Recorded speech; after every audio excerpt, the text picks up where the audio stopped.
Well, good afternoon, everyone. Thanks for joining us. We want to welcome everyone who is with us, both in the room here in Rome and those who are watching in Canada and other parts of the world. Bienvenue, tout le monde. My name is Neil McCarthy, and I'm the communications lead for the Canadian Conference of Catholic Bishops, and I'll be moderating, facilitating our briefing this afternoon. Just to give you a sense of how we will be moving forward with the logistics this afternoon, our briefing now will focus on the Métis delegation and their meeting that was held earlier today with the Holy Father, Pope Francis. We'll hear some remarks from those who are with us on stage here. Each will offer a brief reflection. Then we will open it up for a brief Q&A period that will be moderated. And then we'll wrap things up. We probably will not have time for individual one-on-ones following this immediately, because we will have a 4 p.m. Briefing with the Inuit delegates. So some introductions. To my left is President Cassidy Caron, who is the president of the Métis National Council.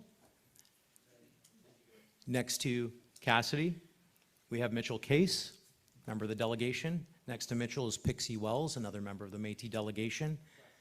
Next to Pixie, we have Archbishop Donald Bolin, who is the Archbishop of Regina. And next to Archbishop Bolin, we have Bishop Raymond Poisson, who is the president of the Canadian Conference of Catholic Bishops. So once again, a welcome to you all. And with that, I'll hand things over to President Caron. Thank you. Tansei Kioao. Hello, everybody. My name is Cassidy Caron. I am Métis. My family comes from St. Louis and Batoche, Saskatchewan. I am a very proud Métis woman and the president of the Métis National Council. I am truly honored to be here with all of you today, to be alongside some of my colleagues, my community members, and to be surrounded by our elders and residential school survivors from the Métis Nation, but also our colleagues and our relatives from the Assembly of First Nations and Inuit Tapiriit Kanatami. It's truly an honor for us to be all together working towards reconciliation for our people. So today, the Métis National Council, we had a delegation of 8 official delegates met with Pope Francis, and it was our intention in that meeting to really uphold and elevate our survivors. And so we had 3 really incredibly brave and resilient survivors who came with us, and they shared their truths with Pope Francis. And those were just 3 of the many, many stories from our residential school survivors. And it was a powerful moment for our survivors to be able to share those truths with Pope Francis.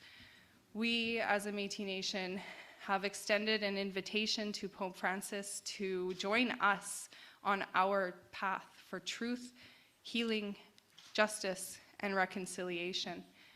Each of those words are so meaningful, and each of those have so many actions that need to follow in order to move towards building a brighter, better, healthier, sustainable, prosperous Métis Nation for our future generations, so that we can work to heal intergenerational trauma and that this will never happen again.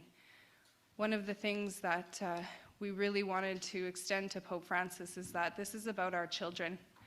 One of our survivors is very adamant in sharing that these atrocities that happened at residential schools to our Métis survivors, this happened to children. And that is never okay. And we need to do all that we can to protect our children, because those are our future generations. So those were some of the messages that we shared with Pope Francis today. We know that reconciliation is a long journey, and it's going to take commitment and action from so many people. It's going to take action from Canadians. It's going to take action from the government. It's going to take action from churches, parishioners, the Canadian Conference of Catholic Bishops, the Catholic Church as a whole, and the Pope. And there's a role to play for everybody in our healing and our reconciliation journey. And so today we extended that invitation to the Pope and to all of you to join us on our path for truth, reconciliation, healing, and justice. And I look forward to the path that we are going to walk when we go home. This is just one step forward in our journey. Reconciliation did not begin today with a meeting with Pope Francis, and it doesn't end here either. This is just one stepping stone on that journey, and we hope that there will be commitment from all of those folks that I just named, including the Canadian Conference of Catholic Bishops. We have talked at length about how we can continue this work in Canada with their leadership alongside of us.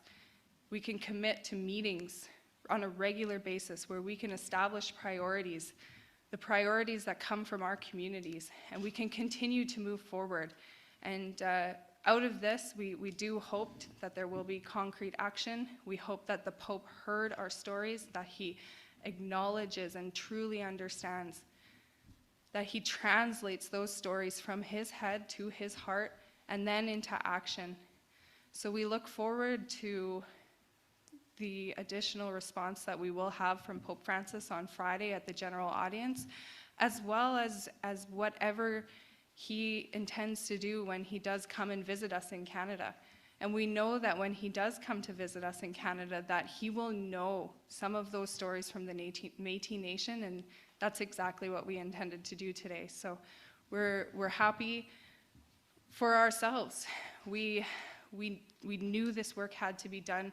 We've done the work to listen to many of our survivors and deliver that message, and we're here to support one another, and that's exactly what we're doing. So thank you so much to all of you for helping to share our stories. This is really, really important to us, and just really looking forward to seeing how the rest of this week goes.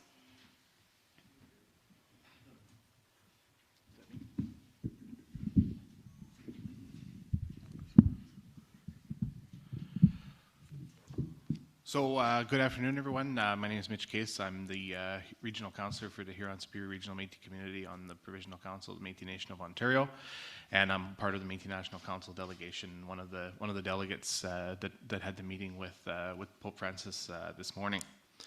I guess I just wanted to provide just a few comments, mostly the how incredibly overwhelmed I am by the amazing strength and resilience of those three survivors. Those three survivors being representative of and emblematic of many more at home. And I cannot say enough about Angie and Anne and Emile and how incredibly I have three new.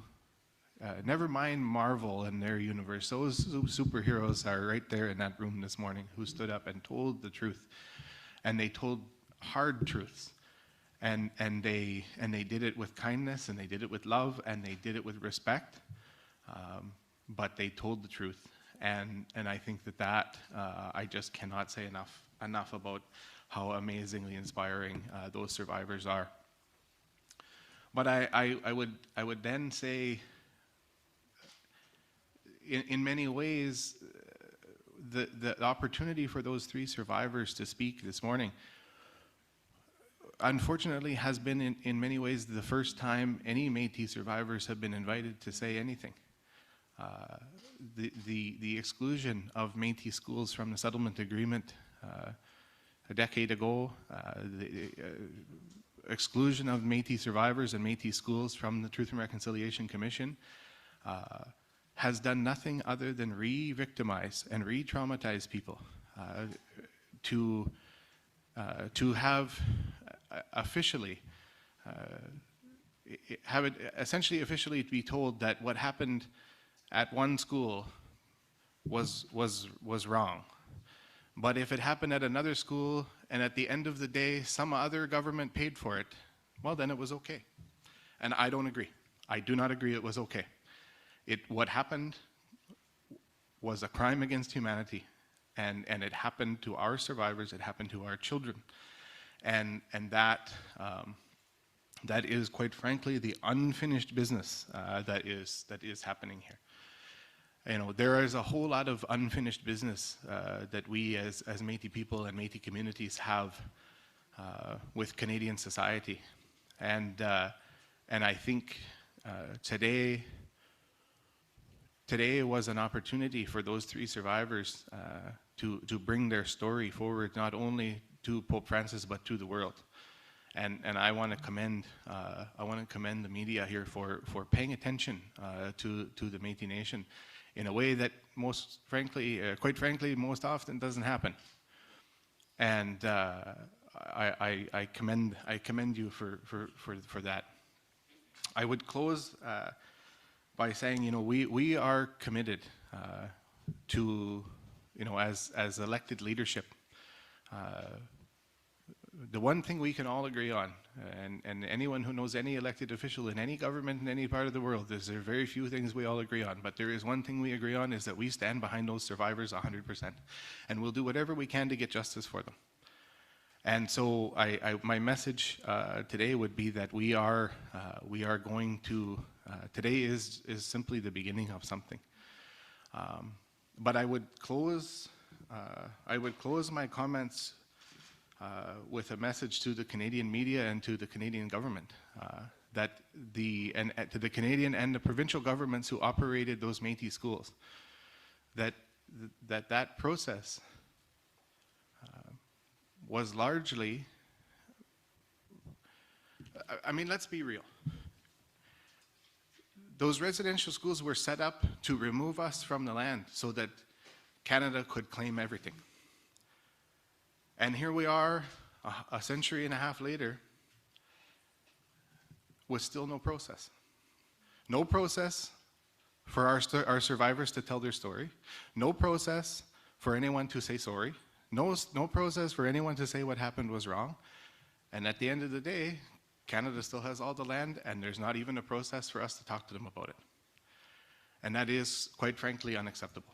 And so I would say, I have read journals of priests in the 1800s as they stood there and watched script speculators steal land from Métis people all across Western Canada. I know the role that the priests played in the theft of my community's lands in Sault Ste. Marie.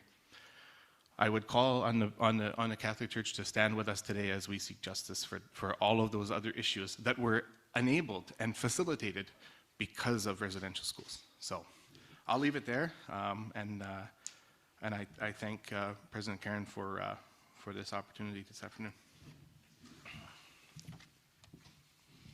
Tansei, the Shinnecock Pixie Wells, Ace Wells. So what I've said to you is, hello, my name is Pixie Wells, and Ace Whale is in the language and where I come from. I just want to acknowledge the traditional unceded territories that I reside on. I live in a town called Abbotsford, and the traditional unceded territory there is owned by the Samath and Mathakwe people, and I want to acknowledge that. And I am also the president of the Fraser Valley Métis Association. I come here today holding up survivors, but I also come here today with a voice of the lost children and the children that have been lost. And the survivors today gave me such a warm feeling and understanding that their stories and where they came from and how we got here and why we're in this room today. And why we're in this room today is because of those specific survivors and those ones that told their stories.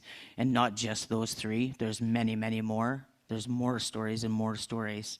However, those stories are never to be forgotten.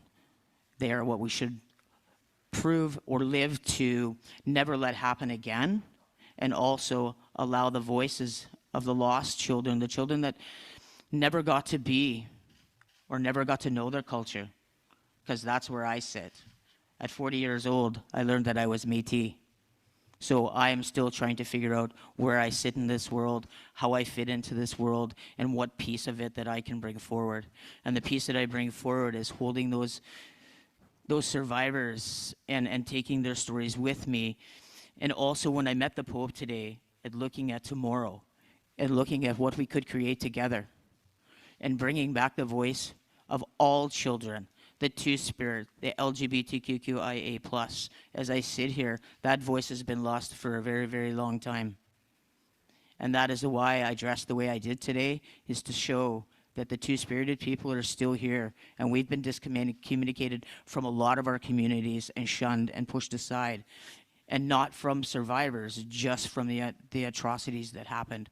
So I ask that all of you take a really good hard look around and make sure that we're holding each and every one of us accountable to truth and reconciliation. We have to have truth first before we can have reconciliation, and we need action. And what is the action? Each and every one of us in this room can play some part in that action. And I'm not saying that we all have to, but I think that a lot of us need to. And whatever that action is, find something in your community to do. Because I can tell you, when I leave here today, my job just started. My work just started for my people. Because when I go home, I'm going to be asking and I'm going to be looking not just at the government, not just at the Métis Nation BC, but also holding my hand out and going to the churches and asking, how do we move forward in a good way? How can we walk together? We gave the Pope, well, I shouldn't say we, I should say Mitch, gave the Pope some beautiful, beautiful moccasins for us to all walk together with. And I believe that we can all walk together in a good way, but we all have to hold each other up. So from my voice to your voice, from my heart to your heart, it's one heart, one mind, nothing about us without us. Hi, megwich, merci, and thank you all for listening.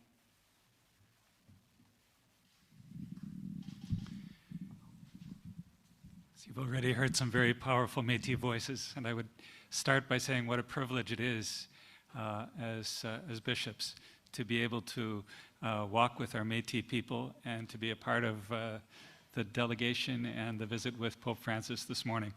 It was a very beautiful experience and very much a privilege to be there.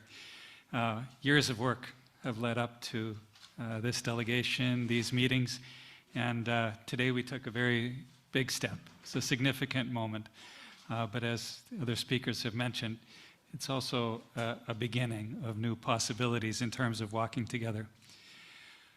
What we wanted to create, what we heard from all three Indigenous groups, was the desire for people to be able to speak to the Pope directly, to tell their stories, to speak of their experiences, of their suffering, and in a particular way, the experiences at residential schools. And for him to be able to hear that and then respond from the heart. So from the Pope's perspective today, it was principally about listening, and I think we had the experience of him listening very deeply and engaging on a very personal level with what he heard. It was a beautiful thing that the gathering started with the Métis prayer, prayed by Elder Janvier in the language of Dene Michif. And for us to be together, church leaders and Métis peoples, and to have a Métis lead the prayer, Métis elder lead the prayer in his own language was a beautiful, beautiful moment. To hear the testimonies of the survivors, and to hear the eloquent leadership coming from President Caron it was a very impactful, powerful morning. A lot of hard truths were spoken, but they were spoken in a very gracious and in a very poignant and in a very powerful way. As the other speakers have said, there was an invitation extended, and there's such a strong desire to accept that invitation, to walk together, to find a way to walk together in a good way, to really embrace that saying that Pixie's just said that I quote often, nothing about us without us. We've heard that over and over again from our Indigenous peoples. It's a day when we want to say we desire to stand with you in your pursuit of justice. We desire to be in solidarity with you on this journey, and we're so grateful for this opportunity. Thank you. Merci beaucoup. Bonjour. I am the French part of the meal. So I want to thank very much all the delegates. Je veux remercier tous les délégués parce que c'est un grand déplacement. Et je voudrais surtout, moi, à la fin de ces échanges, essayer de communiquer avec vous. I want to try to communicate with you the climate of these meetings that we had this morning, especially with the group of the Métis. Oui, les 3 témoignages qui ont été proposés et que nous avons entendus avec le Saint-Père ont été des témoignages du cœur à cœur.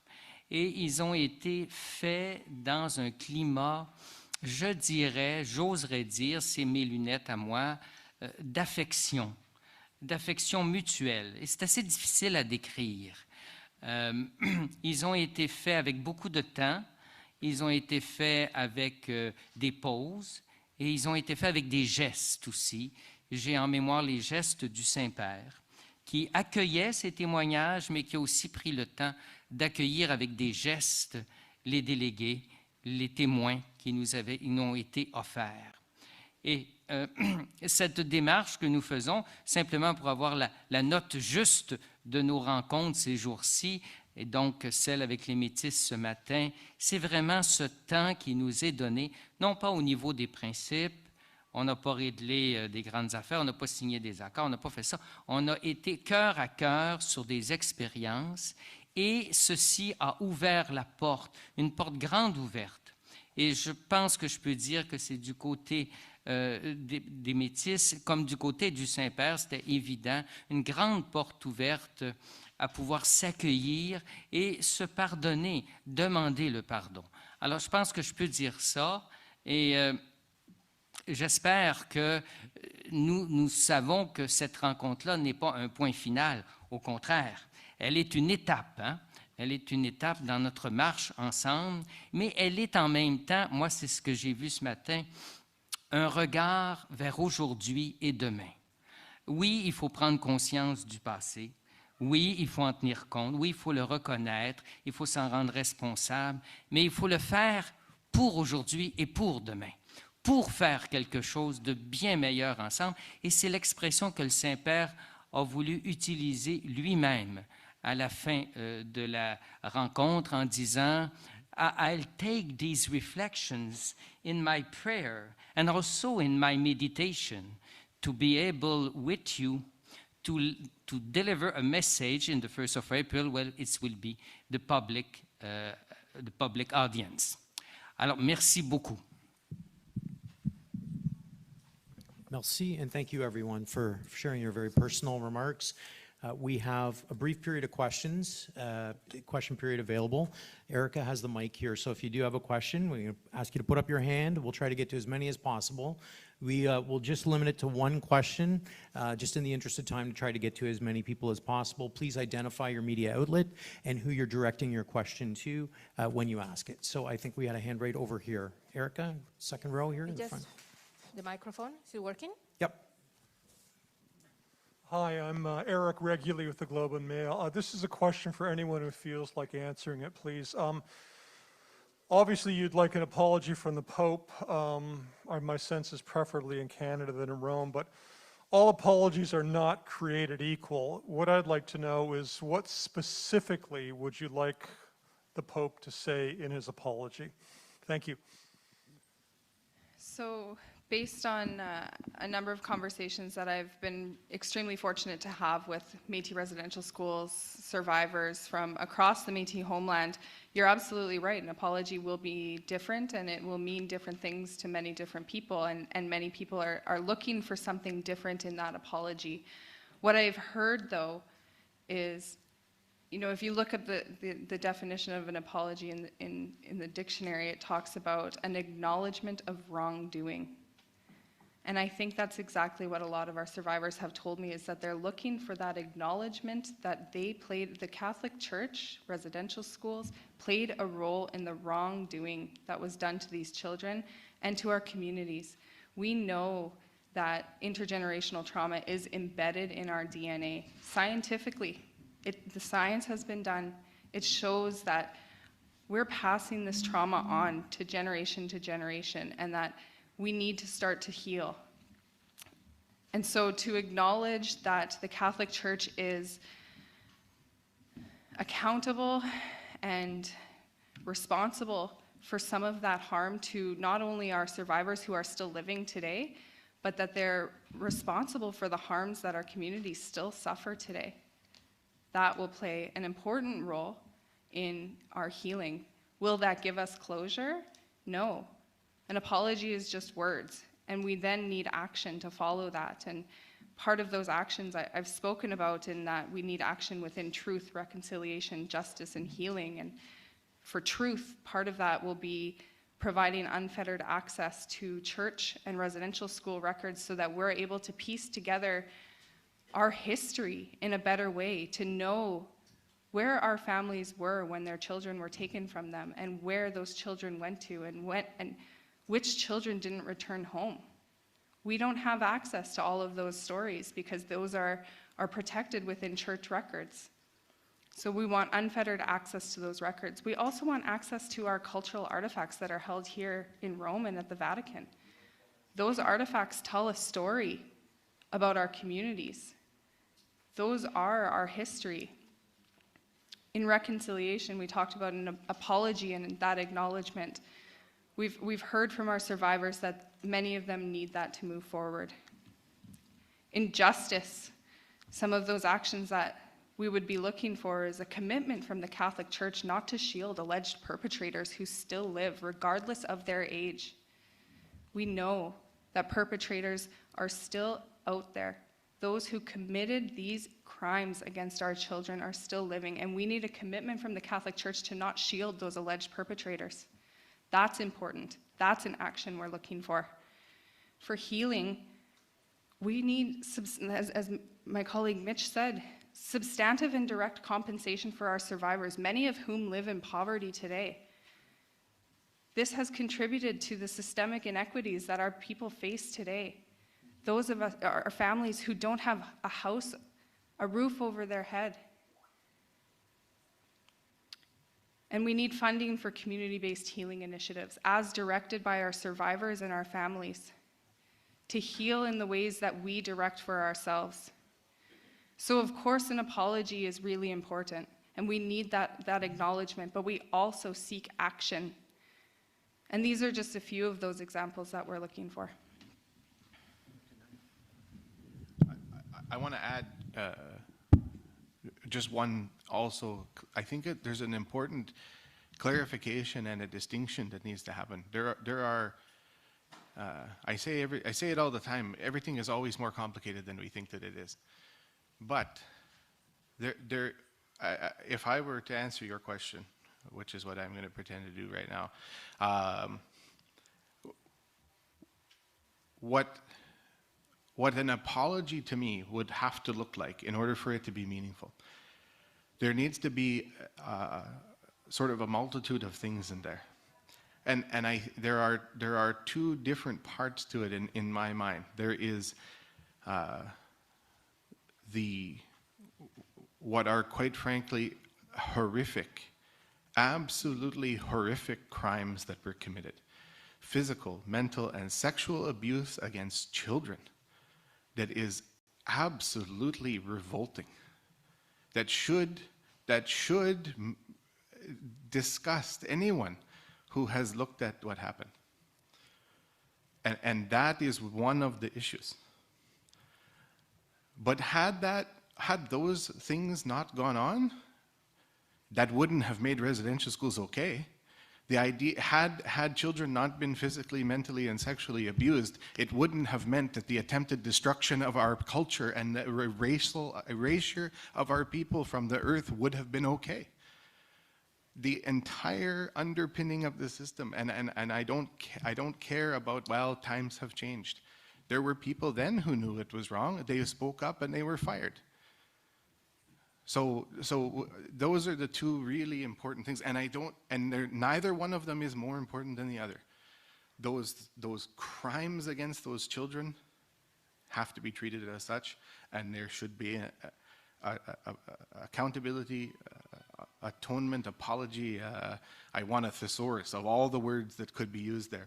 But also, had those things never occurred, it still would have been wrong. So. Okay, second row right over here. Phil Pulella from Reuters here in Rome, Bishop Boland, a long time ago. I'd like to ask you, Bishop, perhaps the other bishop as well, but one of the two of you, could you, a lot has been said about the records, access to the records, as Cassidy just said. Apart from the records of religious orders that ran the schools, and apart from perhaps what is in Canada at the Bishops' Conference, there has been talk that there are records here in the Vatican. Where would they be? Would they be in Proclama Fide, CDF, or where would they be? We asked the question. On a demandé la question ici au Vatican en préparant la délégation. C'est la réponse. Il n'y a pas de dossier ici à Rome à propos des écoles résidentielles. Je pense que ça peut se comprendre. Vous savez, l'Église universelle, c'est à travers le monde entier. Alors, des institutions, des écoles, il y en a dans le monde entier. Alors, toutes ces institutions-là n'envoient pas des dossiers à Rome. Alors, les dossiers sont principalement dans les mains des communautés religieuses qui ont tenu les écoles, peut-être aussi le gouvernement qui était le propriétaire des écoles. Quant à notre travail, nous avons commencé à vouloir ouvrir ces dossiers-là et nous savons que du côté diocésain, les diocèses de l'Église, sont surtout des dossiers qu'on appelle sacramentels, c'est-à-dire les sacrements que les enfants ont vécus dans les écoles. Il n'y a pas nécessairement beaucoup autre chose. Maintenant, il y a un travail qui se fait présentement et nous sommes en lien avec les communautés religieuses pour ouvrir le plus possible ce qu'il y aurait comme dossier et pouvoir le partager, je dirais, dans le respect aussi de ce qu'on appelle les lois existantes au niveau de la vie privée. On ne peut pas divulguer tout n'importe comment, n'importe quand, n'importe qui comme ça. Mais je pense que le travail se fait. Sure. I'm not going to translate. I'm just going to add to it.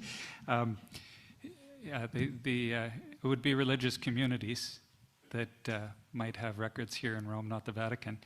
And for instance, the Oblates have indicated their strong desire to be of assistance in whatever way they can.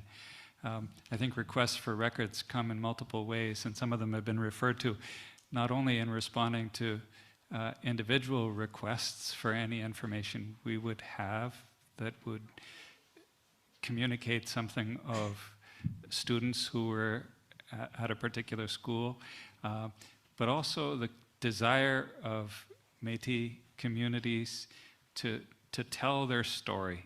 So everything that we would have that would assist in telling that story would be a helpful thing to contribute. So, I mean, I think this is, there is a profound desire to assist in whatever way we can in this regard. And it's conversations that need to happen with particular religious communities or dioceses or any places where any pertinent records might be held. So just to be clear, Bishop, we're talking about mother houses of religious communities, and as far as you know, there's nothing in Vatican dicasteries, because we have said, I mean, that's right. We have heard, there are records in the CDF, which, Right. why should it be there? Yeah. So in no dicastery, we're talking about mother houses of religious orders in Rome. That's, I understand where there might be records, yes. Okay, right over here. Yeah, Erica, thank you.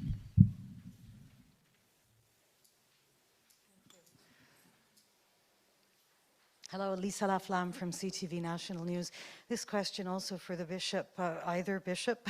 I think as recently as September, it was a promise of $30 million to help in the funding projects that are for reconciliation for the survivors, as Cassidy and Mitch mentioned. And I just wonder, as recently as December, there was not a penny seen. So where are we at on that front as far as the finances in that effort? As you say, it is a pledge to give the communities the money they need for these programs. And also a little more clarification, if we could, on the question of these documents. It's 2022. I mean, somebody knows where the documents are, and it seems strange to me that we're just learning today that none of them are in the Vatican archives, and I still don't really understand who's got the answer to that question. Alors, il y a deux questions. Pour les dossiers, La réponse au Vatican, il n'y a pas aux archives de dossiers à propos des écoles résidentielles. Maintenant, nous savons où sont des dossiers, je l'ai dit, dans les communautés religieuses qui ont œuvré dans les écoles. Maintenant, on sait très bien que de nos jours et depuis quelques années, notre sensibilité est beaucoup plus grande sur la question. Alors, il y a eu des années où il n'y a pas eu de sensibilité sur la question au niveau de l'opinion publique. Alors, ces dossiers-là, ils étaient peut-être pas beaucoup considérés. Ils le sont davantage. Pour ce qui est du fonds de 30 millions, nous avons voulu faire une structure totalement transparente et indépendante de la Conférence des évêques et des diocèses en un sens, afin que le 30 millions soit vraiment là, disponible, avec cette structure, pour être disponible pour des projets. Il y a présentement, au moment où nous nous parlons, une structure qui est en train d'être mise en place, une corporation. Il y a présentement des directeurs et des administrateurs qui ont été choisis. Dans les directeurs, et ce sont des personnes qui proviennent du milieu autochtone et qui ont une bonne expérience au niveau des affaires, au niveau de la gestion des affaires, de la finance. Et il y a aussi des administrateurs destinés, eux, à nommer, à trouver d'autres administrateurs. Alors, c'est une structure indépendante. Le 30 millions, c'est vraiment un commitment des diocèses. Certains diocèses le font à partir de leur avoir, d'autres le font à partir d'une mise en commun des dons de fidèles qui désirent le faire. Mais nous avons fait notre calcul et nous avons cette somme, et même peut-être un petit peu plus, mais ça nous prend du temps parce qu'on ne veut pas répéter l'erreur qu'il y a eu lors du premier agreement. On veut vraiment avoir une structure transparente qui va pouvoir rendre des comptes et dont les projets qui seront acceptés le seront d'un commun accord, particulièrement avec les communautés autochtones. So I would add that dioceses across the country and eparchies have committed, indicated what their commitment is to that 30 million so that it will be achieved. I can say that in Regina we've had several initiatives already. So we had an internet, a place to make internet donations. We had a pew collection. We have a capital campaign underway where we approached every contributor to the capital campaign asking if they would allocate part of that funding instead to this Truth and Reconciliation Fund. We have other funds that we've allocated that way. So we have already designated and have over $1.5 million. So I think that's happening in different dioceses, and we will fulfill that commitment. It's moving forward, and we're working with First Nation and Métis people in our area, for instance, in determining survivor-led initiatives, so that we're building relationships at the same time as we're proceeding in this regard. So. Okay. Yep, go ahead. Thank you. And I'm going to be following up with Bishop Poisson to get the translation of these answers afterwards about where the records are, because I don't speak French, unfortunately. I do just want to say, I know the initiatives that the Canadian Conference of Catholic Bishops is undertaking, and they've launched the fundraiser to support reconciliation actions. But I do need to say that the parishioners in the diocese who themselves are individually donating to, that's an act of reconciliation for those individuals. And there's a much larger role for the Canadian Conference of Catholic Bishops to play in helping us advocate to the Pope and to the Vatican, one of the wealthiest states in this world. There should be no question why these funds have not been paid to our people yet. Okay. We have time for one last question, just over here. Test. Wajek. My name is Christine. I'm from Quebec, and I'm here to cover the story in my language, in Cree, so I report back to my people. So for the Métis delegation, my honor to you. And my question is in terms of the funding that comes in, for residential school and also for the future generation. We've run into problems requesting for that funding, applying for the funding, the Indian Day School, the 60s School. So we run into problems telling us that we're not eligible. We're not eligible for that funding. I don't understand. I don't understand that. And the people that do get approved, they're dictated on how they can spend that money. You know, we say we want to do it for our healing. We invest in our own, because I'm happy that we're doing that. And is it the same thing for you guys, the Métis? Do you run into that issue too as well, where you're being rejected, your applications are being rejected, or it's not coming in? They ask all kinds of questions. They need proof. Some of these proofs are long gone, and we don't have access to them. Is that what you're running to as well for the Métis? Migach? Yeah, thank you for that question, and I'll say there is nothing I love more than a microphone and an audience. So let me say, one of the things, and to Lisa's question also, from a Métis perspective, one of the things that we encounter all the time is there are these huge announcements of funds, and then if you read the little text underneath, Métis aren't included, and so. The bishops, you know, if we start hearing that Métis aren't included in that, you're going to hear from me. So, you know, let's avoid that. Let's get this right from the start. You know, but one of the other comments that I would make to that question is what I, you know, has been said by many much smarter people than I, the invention of the reconciliation industry in Canada, where our people continue to live in poverty, our people continue to live without, our people, you know, continue to, you know, we sell Indian tacos at our community centers to try to pay for basic needs of people, and yet every university in this country has received, not this country, not our back home, they've received countless dollars for their reconciliation. And all of that, you know, sort of repurposing those dollars back into funding what are, quite frankly, sometimes failing institutions. And that reconciliation industry, we got to stop that right now, and we've got to put those resources into communities, into the hands of communities, into the hands of community-driven, community-led, and survivor-led work. And you know, anything other than that is quite frankly unacceptable. So.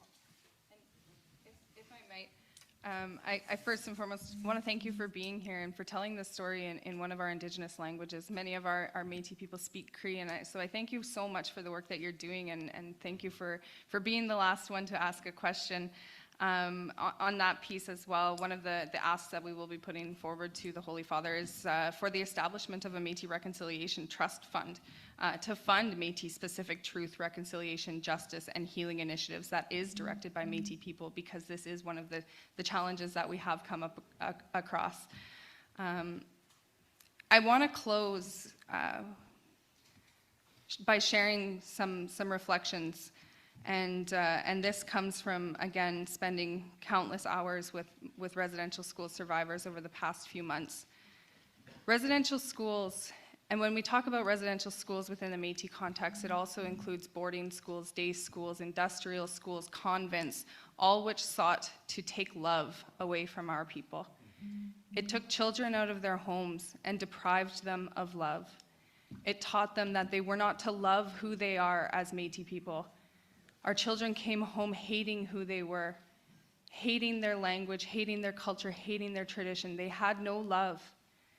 But our survivors are so resilient, and they're learning to love. And that's one of the things that our survivors tell us all the time. And it's so important to stand up here today and to tell you that we are still here. We still have our culture. Though we still have a lot of work to do in the revitalization of our language, we are doing that work. We love who we are. We love our history. We love our culture. We love our language. We love our people. And we are still here, and we will continue to fight so that our future generations love themselves too. So thank you so much, everyone. I want to add to that, and partly one of my sisters just texted me, and my nieces and nephews are watching at home. And I just, you know, for Thomas and Zig and Onman and Waseavan at home, I see how proud they are of who they are as these little Indigenous kids who are learning their language. And my niece and my nephew, they can count in the language. And I just think about the way that so many of our grandparents never got that opportunity. And the way my grandpa, when I was a kid, he taught me how to count to 5 in Ojibwe, but that is literally all his grandmother taught him, because she refused to teach them the language. She refused. She wouldn't teach them. That's all they got, 1 to 5. And I just think about those kids and that those kids that had these horrible things done to them. But trying as best as I'm always encouraged by our national president to be positive and to be hopeful and to be kind. When quite frankly, I want to get really mad, quite frankly. But she calls us to be better than that. And I think about not just those kids who suffered, but those kids who are coming. And our support over here, Tara, her little kids are watching us from home. And that's what really, all of the, with all due respect, the pomp and circumstance of all of this, that's what this is all about, is those little kids. And so when we go home, that's what we're going to work for. We're going to work to make the world a little bit better for all those little Métis kids at home. And I guess I would just ask others to help us with that. So thank you. A final word from Pixie. I'd just like to say one last thing. I'm not sure if any of you know the song or have heard of Andrea Menard, but she sings a song called Wisikatoanak, and what that means is, you know, the roots coming up after a fire has gone through. So today we sit here and hopefully we're bringing new roots to our children and to the generations coming after us and for our survivors. So Wisikatoanak, and I also like to ask you all, and you know, I know this is a small portion and a small point. The Métis rose or the Métis flower is called the forget-me-not. So when you go home and you plant something in your garden this year, please plant a forget-me-not. And every time you look at that, remember the Métis people, because that's who we are. Do not forget us. Forget-me-not. Merci, Megwitch. President Caron, Mitch, Pixie, Archbishop Boland, Monsignor Poisson, thank you everyone for being here. You'll have a chance throughout the week if you'd like to set up time to talk to any of the delegates or the bishops. I know that they've made themselves quite available. We will have our next briefing. It may be a little bit after 4 o'clock. We'll just have the Inuit representatives that will be part of that briefing, but feel free to stay if you are here. And again, we thank the Métis delegates for sharing their stories with us today. Thank you, everyone.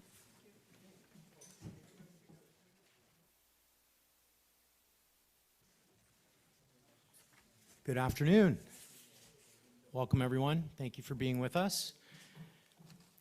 Special welcome to everyone who's in the room with us in Rome, as well as those who are joining us through the live stream. Great to have you with us for our briefing, where we'll be talking about the Inuit delegation that met with Pope Francis earlier today.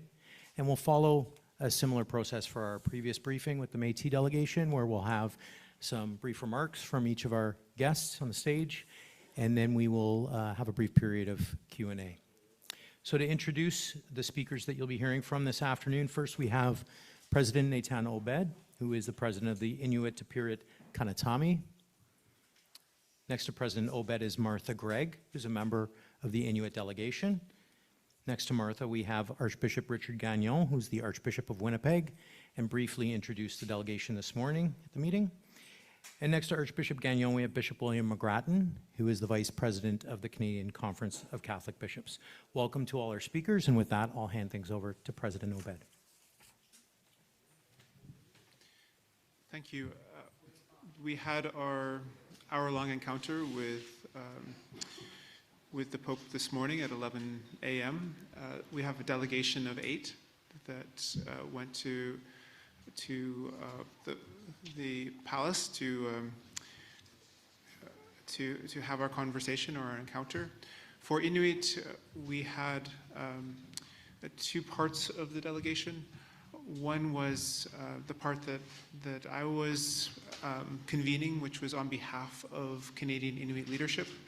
And there were a number of positions that Canadian Inuit wanted me to bring forward today on behalf of land claim regions and on behalf of Inuit leadership. And then there were a number of individuals who came with their own perspectives and wanted to convey their own personal messages from their Inuit communities to the Pope. So we had a diversity of conversation. The Pope was welcoming and very thoughtful and very engaged throughout the entire encounter. And we were very pleased with the way in which the meeting unfolded. In relation to the content of the meeting, there were a number of conversations about faith and about the ongoing presence of the Catholic Church in Inuit Nunangat.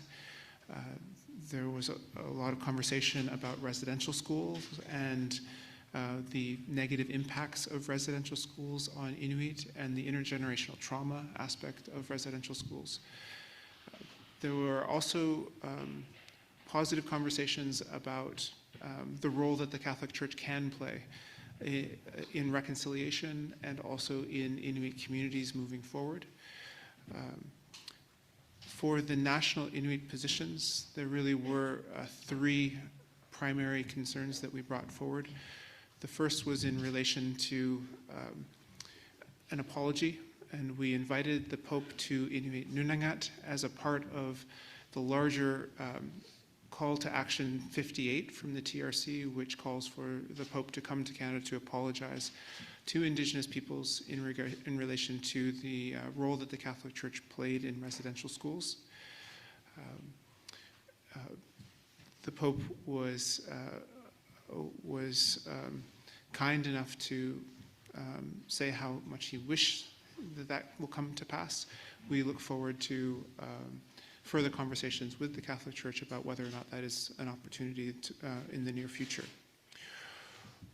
We then also talked about the Indian Residential School Settlement Agreement from 2006 and the outstanding concerns that Inuit have about the Catholic Church's implementation of that particular settlement agreement and the gap in compliance on certain issues by the Catholic Church, especially considering the outstanding $25 million restitution, of only which $3 million has been paid.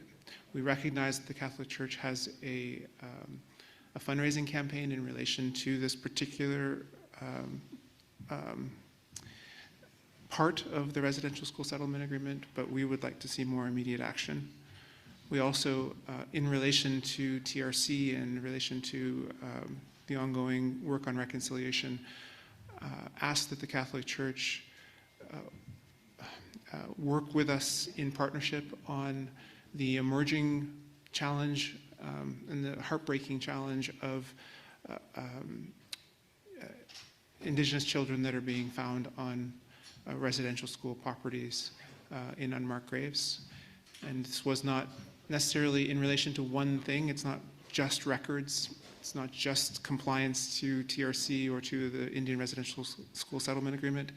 It's also the good faith to use the Catholic Church's resources to help in any way that they can possibly help to ensure that we find closure and we find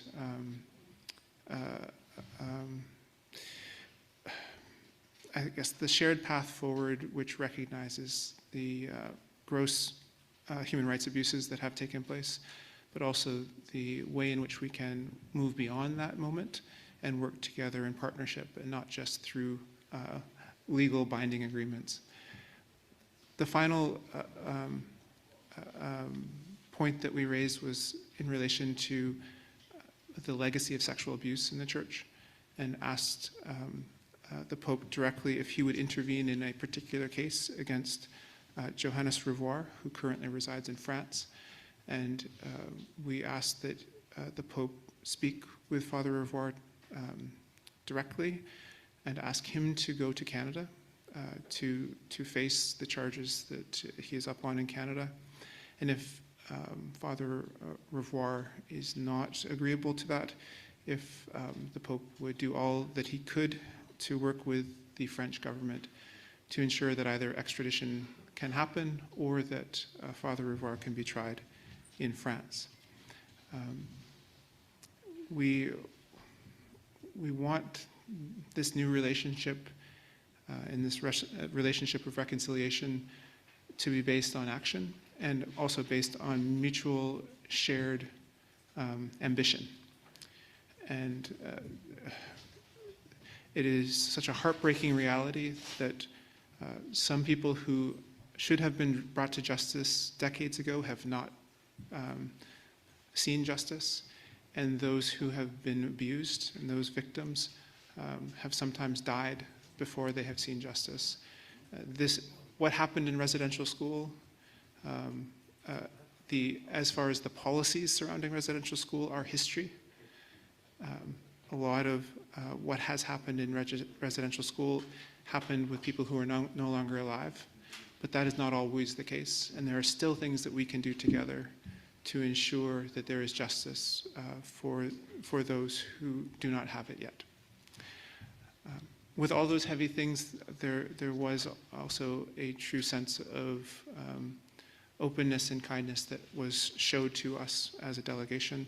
And so I do want to thank the Catholic Church and the Canadian Council of Catholic Bishops for getting us to this point and this day, and also thank the Pope himself for his warm welcome here in the Vatican City.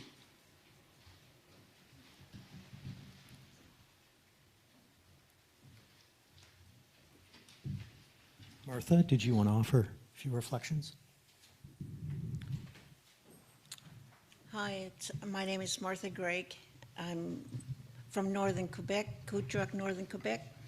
I'm also a former residential school survivor.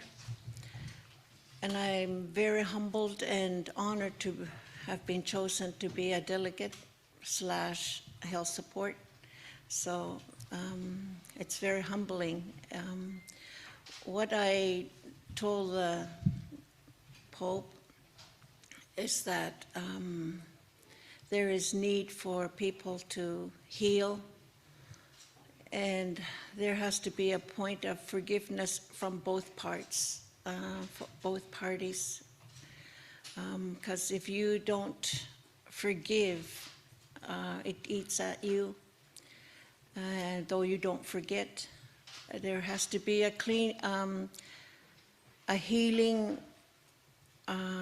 movement along with the people and the Catholic people, the churches. So that's something that is really needed to work hand in hand so that our people can rise from all the hurts that's been done to them. So that is something that we working together and have respect for one another through love, and have a lot of faith prayers going towards this is something that I told him, and I also invited him to come to Canada, because I think it's very appropriate if he do come.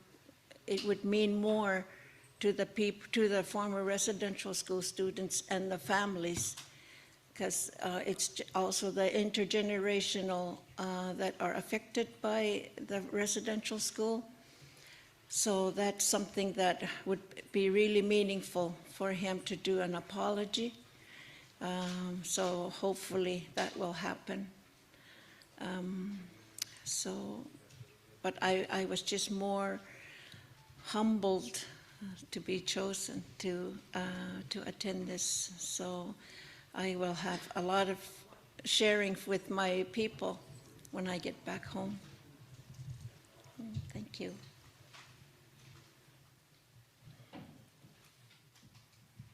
Thank you. The meeting we had this morning was very, we use the word intimate. I think that might be a good word to use. It was a listening session, if you will. The point was a private encounter with the Holy Father, and the whole atmosphere was one of listening to what was said. And the Holy Father paid close attention to what President Obed addressed to him, as well as the various members of the delegation. We entered the room, he greeted each one personally at the door, like you would if someone was coming into your home, so to speak. And then we sat down in a semicircle and we had a spiritual beginning. And then we had the various statements that were made. It was very calm. Sometimes an atmosphere of calmness and even silence can be very positive too, you know, and I think that there was that kind of attentiveness that was there. It was a friendly and openness, and the Holy Father spoke a little bit to those who came.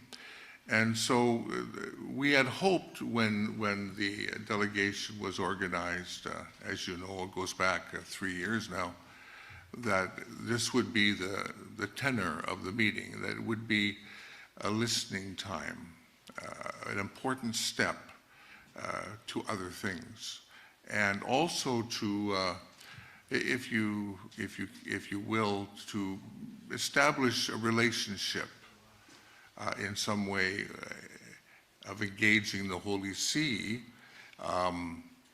in this great Canadian challenge and project of reconciliation in the country. And so the bishops were positive about it, what occurred, and very grateful for the graciousness and the honesty of the delegates who so respectfully but honestly stated what they felt was important to say. And the Holy Father appreciated that. So it was sincere, the meeting, very unique. One could not help but feel that one was in well, I guess you might call it even in a sort of a historical moment. So it was a great privilege to be part of that. And so it is a listening step that this whole encounter was this morning. So, thank you. Having had the privilege to be present, both with the Métis and with the Inuit, I can say that there's a sense of gratitude for their openness to accept the invitation, that we've been working with them for so many years to provide these steps of reconciliation. As President Obed said, it is just but the beginning, but it was recognized as important because conversation, being able for the Holy Father to listen to the stories of those who survived residential schools, to parents who have been seeing their young often affected through what we've come to know that this trauma affects other generations. The youth delegate, who was very, very moved, and she spoke with great respect, but also recognized that she was representing many of the young people from the North. When we did enter, and as Archbishop Gagnon mentioned, the Holy Father did greet each person, and he does that in a way that I think allows people to feel that he's welcoming them. Yes, in a library that is somewhat, in many ways, extraordinary. We wouldn't see it every day in our lives, but he was very warm and engaging. But the first delegate who lit the kulak, and that this flame was marking the beginning of this important encounter. And we were told, and the Holy Father understood, that this is an important symbol for the Inuit people when they gather. And so to have that expression, I think, was very important. It caused a bit of concern among some of the Vatican officials as to what was going to happen, but once Rhoda sort of explained how this would unfold and explained it very well, the flame kept lit during the whole meeting. It was a sense of warmth, as what was said. Light is very important, as we come to know in the Arctic. It's a sign of life. And I think that that was symbolic of what was going to take place. Life for many people who have gone to residential schools has not been easy. They've been victims of both physical and sexual abuse. And these stories were told. And they were told with respect, but with a sense of knowing that the Holy Father needed to hear this. And he was gracious. He listened with intent and recognized, as we all have, that this is a travesty that has affected the church and affected our First Nations, our Métis and Inuit. I also want to say that there was a great sense of wanting the future of our children, as has been expressed, to be recognized in this path of reconciliation. We're not just doing this for now, we're doing it for generations to come. And this message kept coming through in the delegates, and especially the parents who were present. This delegation is something that I think the Holy Father wanted to happen. As we know, it was delayed in December, and so his desire to have this delegation return, I think, is a sign that we need to begin this process of reconciliation. The fact that the delegates rose and prayed in Inuktitut, the Our Father, you could see a sense in his own expression and being present in that moment of prayer that he felt at home, even though the language was something that was familiar to those who were part of the delegation.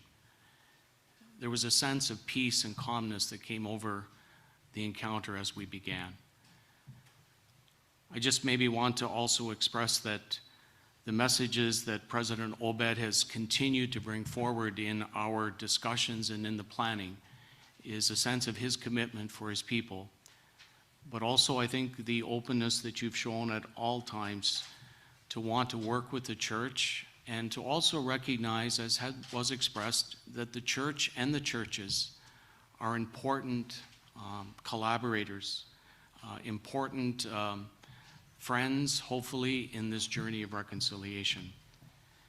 And finally, I just want to also acknowledge that Martha, who was there as a healthcare worker, someone there to support them, having gone through that pain and suffering, she had an ability to understand where these delegates were expressing to the Holy Father. And her summary, with all due respect, President Obed, was very much from the heart, recognized that this was an important moment, not only for her, but for the people that she represented. And so I thank you for those words that you expressed to the Holy Father. And as he said, if he comes to Canada, he sure doesn't want to come in the winter to the Arctic. But in some ways, he was jesting, because he does want to come, but he would like to come at a time when it's not as cold in Canada as it is in the winter. So he expressed that, and there was a lightheartedness at some times to the encounter as well, which made it very, very welcoming and friendly. So with that,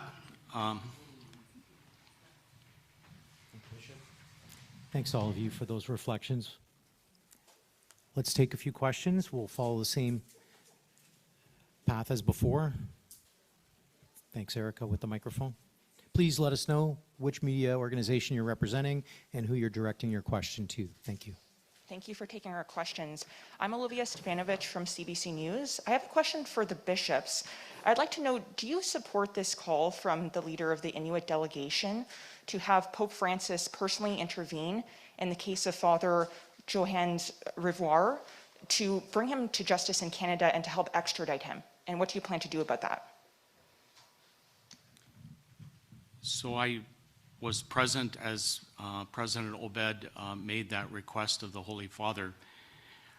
I think I would begin by saying that this particular situation, any situation of sexual abuse, the Church needs to take responsibility. And as we've heard, justice and truth are important in this path of reconciliation. So the truth that this individual, this priest, has committed these particular or alleged acts of abuse and is now living in France, President Obed has asked that the Church assist him and also the Canadian government to try and make sure that this act of justice can be realized in Canada. I do know that Bishop Krotke has also expressed his commitment on behalf of the Church and as the bishop up in Churchill, Manitoba, to also assist President Obed. Personally, the Holy Father, I think, heard that this is an important. We need to continue to state that the Church needs to address this in a forthright manner. And I also know that the Oblates have also reached out to President Obed, and he will have an opportunity to be meeting with them this week, and will be discussing issues related to this particular case as well. So I think these are concrete ways that we can support the request that Archbishop, or as President Obed made to Pope Francis, is to assist in this act of justice. Next question.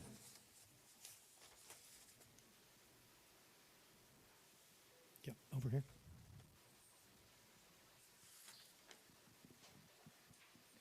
Wajeh Miigwech. I'm Cree from northern Quebec, and I'm here to cover this this historical event in my language for back home, and for our priests here. Maybe just the same question as the delegates. Is it only going to be that I don't know how to refer to him, priest, who is going to be extradited, hopefully, or is it going to be all of the priests? Because we do have a case in Quebec too as well, and it was only 10 years ago. We find out that that priest is somewhere else, stationed somewhere else. You know, like they're just being moved around. So it's the same thing. We want justice too as well. So it's not. I don't want to take your story away, but you know, can we look at other cases too as well, and not just this one particular one? Again, no disrespect to you. You got. Perhaps I'll start by saying that the intervention that we made was for the Catholic Church to work with us in a global sense, in a larger sense, wherever there are accusations of sexual abuse or physical abuse, that the perpetrators be brought to Canada to face those charges. And this particular case is one that we have been trying to work on for decades, which is why we highlighted this particular case. But in no way did I intend, or ITK intend, to make it about one particular case when we know that there are other scenarios. The same principles apply to all that we are applying to this particular case. So I hope that answers part of your question.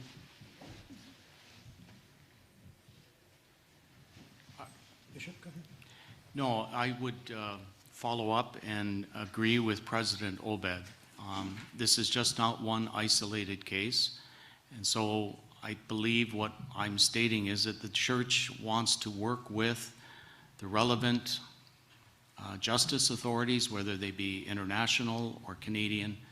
And if there are allegations that someone has committed these abuse, that they need to be brought to justice, and the Church should not stand in the way, but assist those who have been victims to seek justice and healing. And this is but one way that the church can continue to do that.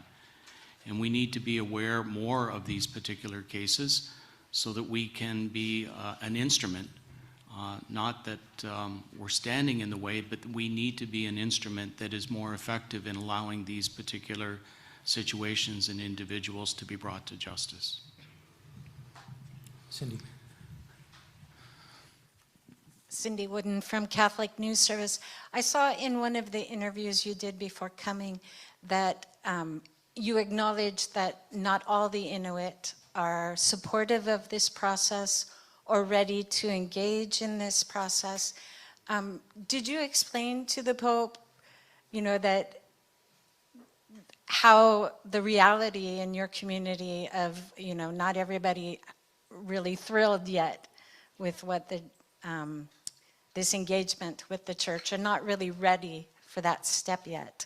And my second question is just a curiosity. Was there any kind of exchange of gifts? Thank you. In relation to the first question, I brought it up in my remarks in the full spectrum of the Inuit collective.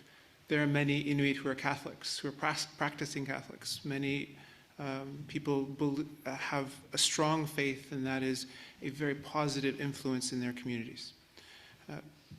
There are then also many who are still struggling to have any sort of relationship with the Catholic Church because of the trauma that they themselves have experienced or the trauma that their loved ones have experienced.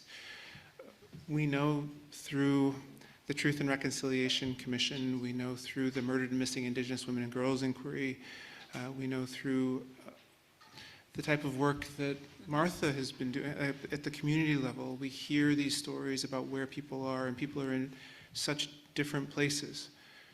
So there is no one position that can be taken that will take into account all of the Inuit collective. But at the same time, we know that there are a number of people who have told their elected officials that these are the paths that we want to take, and then we bring these paths forward on behalf of Canadian Inuit. So we do our best, but we also recognize that there's a complexity to this conversation and a complexity around faith. No matter if it's Catholic, no matter if it's Anglican or whatever faith it might be, and colonialism and human rights abuses, that is unfortunately just a central tenet of the relationship that the church has had with Indigenous peoples in Canada and with Inuit specifically. We are here pushing back against that, and we hear the church talking about wanting to be on that path with us, and so that is encouraging. In relation to gifts, yes, there were a number of gifts that were given by the delegation to the Pope.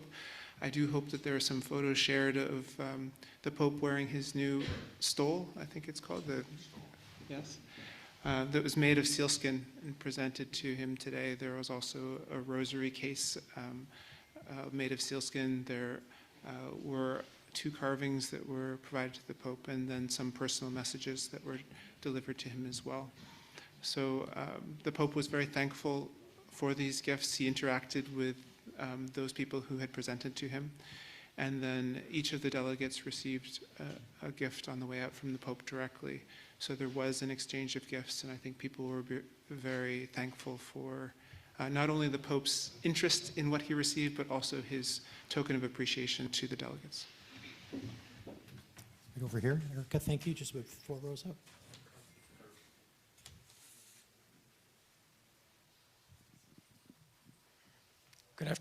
Good afternoon. I'm Matsugayi with Radio Canada. My question is for Ms. Craig. You've mentioned the importance of forgiveness on both sides and how it is critical to move on. What do you need to hear from the Pope, whether here or in Canada, in order for him to deserve your forgiveness as a residential school survivor? Well, I was raised that it's very important to forgive whatever wrong has done to you, we always have to forgive them, though we won't forget. But not everybody is the same, and everybody is at different stages, and some of them are not at all ready to even want to hear forgiveness. But an apology to a lot of people, with my clients, have expressed that it would mean a lot. A genuine, heartfelt apology would be a first step to start wanting to start healing. So that is something that I personally, as a former residential school student, that would mean a lot to me myself, but more so for my fellow former students. And a lot of them have now passed away. So, but it's also their children that are affected as well. So it would mean more so important to them to move on. Because as when we were taken to school, there's parenting skills that we lacked in a lot of things that we had forgotten, not forgotten, but the lifestyle had changed. And we are now into big communities, whereas when we were taken away to residential school, we were raised by our parents. We were taught to be out on the land, and then when we got to the school, we learned how to be white person, which we cannot be. We are Inuit, we are First Nation, we are Métis. So that is something that we have to learn to live with one another, and also us be given the right to live our way, the way we want to live our life, and to have to be in respect with each other. So that is something. It's not that. What I'm trying to say is, we have to work together on this. So an apology is the first step. Then the forgiveness hopefully will follow through. Thank you. Final word, President Obed, from you, if you'd like.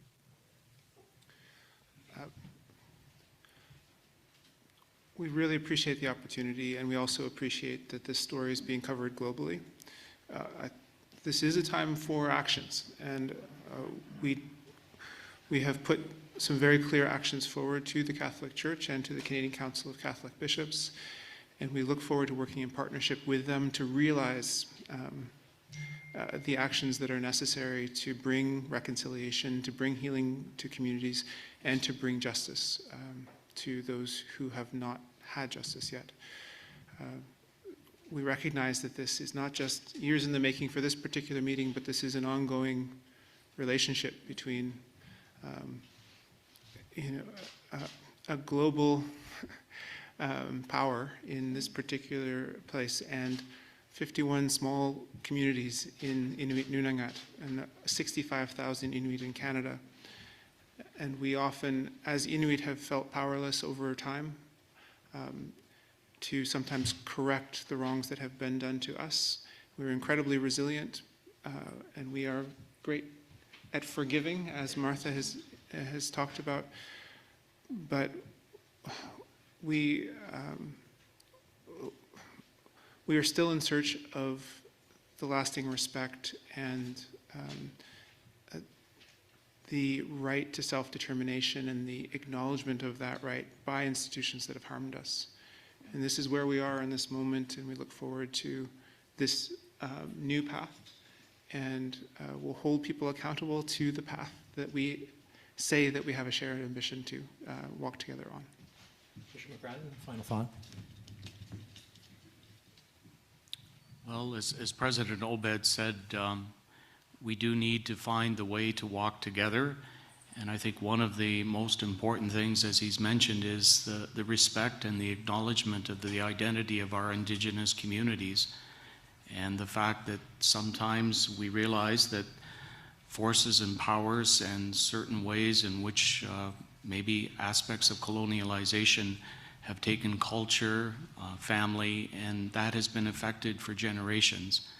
And this truth is coming out, maybe in ways that some of us are still trying to understand, but by dialoguing and listening, as President Obed has said, I think we're better able to understand the truth, and from that truth, the path of reconciliation, and as Martha said, hopefully healing and forgiveness. But we have to begin those steps in order to have people realize that this is something that God wants, a real sense of forgiveness and reconciliation. So I thank President Obed and also Martha for being present. So thank you. Thank you to all of our speakers, President Obed, Martha Gregg, Archbishop Gagnon, and Bishop McGrattan. Thank you for being with us this afternoon and for sharing your time with us. Thank you to all the media who've joined us. I know that many of you still have requests or interest in speaking to either President Obed, individual delegates, or some of the bishops. And I know that there's contact information that we've shared with the media to be able to try to facilitate that as best we can. Patricia D'Souza is here in the front row, who's the communications representative from the ITK, and we'd be happy to work with any of you that would like to chat further. Thank you again for being here. Our next briefing will be on Thursday at 3 p.m., where we will have representatives from the First Nations delegation sharing their experiences from their meeting, which is Thursday morning. Friday, we will have a briefing at 3:30 p.m. with representatives from all the delegations, and that's following the meeting that takes place with the Holy Father, the public audience, on Friday at noon Rome time. Thank you again for being with us. Have a wonderful evening.